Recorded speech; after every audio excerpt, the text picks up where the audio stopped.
Hello mes petits patients virtuels, aujourd'hui on va répondre à une question qui vous taraude de plus en plus, où vous vous demandez pourquoi vos douleurs ne disparaissent pas ou reviennent toujours de façon récurrente, quoi que vous fassiez. Et vous allez voir, c'est hyper logique. C'est Cédric de Corporel, je suis ostéopathe en cabinet, mais aussi en entreprise depuis bientôt 15 ans. Et c'est par ce biais-là en fait que je vous aide via cette chaîne YouTube en vous donnant des tutos avec des exercices, des conseils, des petites astuces pour vraiment vous aider à vous débarrasser de vos douleurs que vous pouvez avoir au bureau, en télétravail, ou alors lorsque vous faites des métiers avec des ports de charge ou des mouvements répétés, parce que malheureusement en fait ces douleurs elles vous font mal donc au travail, mais elles vous accompagnent souvent aussi à la maison, et c'est vrai qu'elles peuvent avoir des conséquences sur votre vie sociale ou votre vie familiale. Ça c'est vraiment absolument pas rare. Donc du coup moi c'est vrai que j'entends souvent en fait les gens qui me disent ouais je comprends pas, j'ai beau m'étirer, faire du sport, me soigner et même faire plein de tutos YouTube, mes douleurs ne passent pas, ou au mieux je suis soulagé quelques temps et inlassablement elles reviennent, et ça franchement j'en peux plus. Alors c'est cool, l'intention et la démarche sont bonnes, vous êtes motivé, mais effectivement ça n'a quasiment aucune chance d'aboutir parce qu'en fait vous faites tout ça quasiment pour rien. Alors je m'explique, je prends un exemple, vous tombez dans les escaliers et vous bloquez on va dire une vertèbre. Votre ostéopathe vous la débloque et vous n'avez plus mal. Et là en fait la douleur on n'en parle plus, elle ne reviendra pas, car tout simplement en fait vous ne tombez pas dans ce salopio d'escalier tous les jours. Donc en fait le facteur déclenchant de votre douleur n'existe plus, donc du coup la douleur ne reviendra pas. Et en fait c'est ça la clé. En fait ce qu'il faut faire c'est éliminer ces fameux facteurs déclenchants qui nous cassent la tête. Tant que ces facteurs déclenchants sont là, la douleur ne disparaîtra pas ou reviendra très rapidement. En fait, vous n'avez quasiment aucune chance de vous en débarrasser de façon définitive. Alors pour moi, si vous voulez, il existe un trépied de la douleur qui est constitué, si vous voulez, du physique, du psychologique et de l'ergonomie au poste de travail. Et en fait, si vous voulez, je vais vous donner un petit peu d'exemples parce qu'en fait, ce trépied, en fait, si vous voulez, ces trois facteurs agissent les uns sur les autres et donc s'influencent les uns avec les autres. Et donc du coup, je vais vous donner quelques exemples, concentrez-vous, il va y avoir quelques petits chiffres. Si vous voulez, moi en fait, je fais des formations gestes et posture dans les entreprises régulièrement. Et la dernière fois, j'étais dans une entreprise en fait de logistique qui fait de la préparation de commandes. Et si vous voulez, la personne qui me faisait visiter un petit peu l'entreprise m'a amené en fait devant un poste de travail. Et si vous voulez, la personne en fait, elle est devant un petit écran. Il y a des produits en fait alimentaires qui arrivent dans un petit panier et elle doit les déplacer, si vous voulez, de ce petit panier vers d'autres paniers suivant en fait ce que lui indique l'ordinateur. Et le fait de passer du premier panier à tous les autres paniers sur le côté, elle peut le répéter 500 fois à l'heure. Donc je ne sais pas si vous pouvez vous imaginer, mais en fait 500 fois à l'heure, si on multiplie par 8 heures, ça fait 4000 fois dans la journée. Si on multiplie par le nombre de jours dans la semaine, donc c'est-à-dire par 5 jours, ça fait 20 000 fois par semaine. Et si on ramène ça au taux par mois, ça fait 610 000 fois par mois. Donc je ne sais pas si vous vous imaginez, mais quelqu'un qui a mal à l'épaule, en fait, si vous voulez, en pratiquant 610 000 fois le même geste, sans compter les mouvements d'épaule que vous pouvez faire au quotidien, on comprend facilement que si la douleur en fait était due à ces gestes répétitifs, elle n'est vraiment pas prête de partir, ou alors si elle part, elle va vite revenir. On peut prendre aussi le même exemple avec quelqu'un qui est devant un bureau, qui fait des clics au niveau de la souris.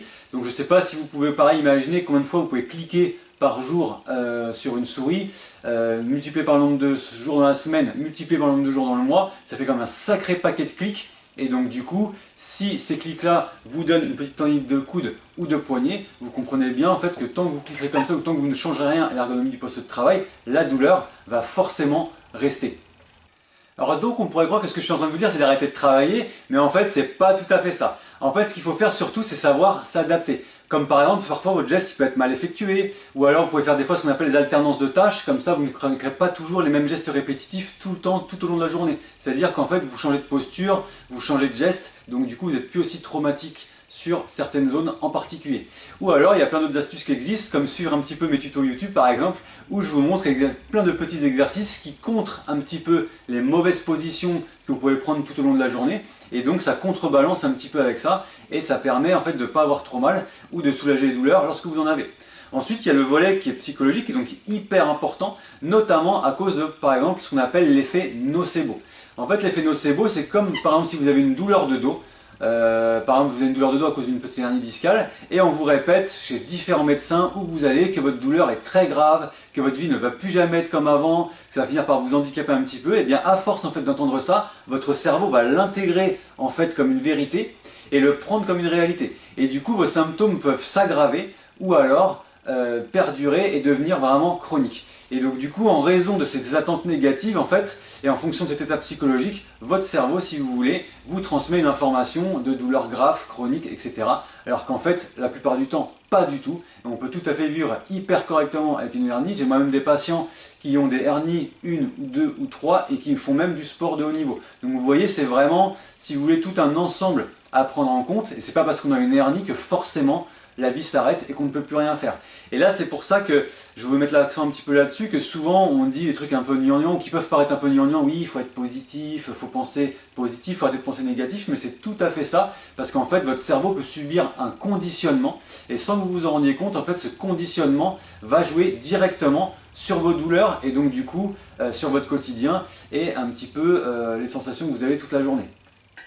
Alors de me dire ouais c'est bien beau ce qu'il raconte et tout ça quoi, mais moi franchement son truc psychologique j'y crois franchement pas du tout quoi. Donc du coup moi pour que ça vous parle un petit peu plus on va prendre vraiment l'exemple d'une étude scientifique qui est apparue aux États-Unis en fait et qui s'appelait Cure in the Mind. Donc faites pas genre vous n'avez pas compris avec mon incroyable accent.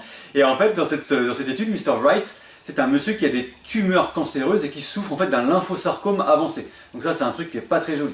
Et pourtant ce monsieur-là en fait il croyait dur comme fer à un traitement à base d'une substance de dérivée du sérum de cheval. Je vous jure c'est pas une blague. En fait cette substance elle s'appelle le crébiosène. Et en fait ce monsieur-là en fait il a demandé à son médecin de se faire des injections de crébiosène et là incroyable, les tumeurs ont drastiquement fondu sur les radiographies et il passe quelques mois en très bonne santé. Jusqu'en fait à un moment où une autre étude scientifique est sortie et elle démontrait en fait que ce crébiosène, il avait absolument aucun effet sur les tumeurs et M. Wright a pris connaissance de cette étude-là. Et à partir du moment où il a pris connaissance de cette étude-là, les tumeurs en fait ont reproliféré et en fait il est mort quelques temps après, ce pauvre homme, de son cancer. Donc vous voyez, ça montre bien en fait le pouvoir que notre cerveau peut avoir sur notre corps et sur notre santé.